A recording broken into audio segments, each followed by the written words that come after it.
Assalamualaikum dan selamat petang. Sekarang kita berada di Padang Besar Perlis di sepadan Thailand.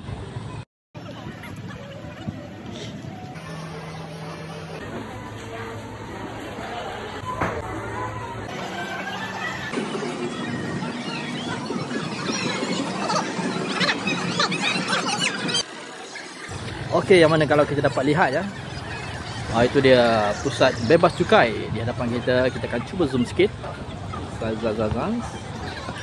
Okey, yang mana kalau kita mendapati ramai orang yang sedang sibuk ya membeli belah.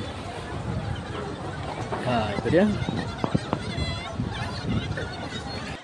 Ya, kita dapat makan di sini.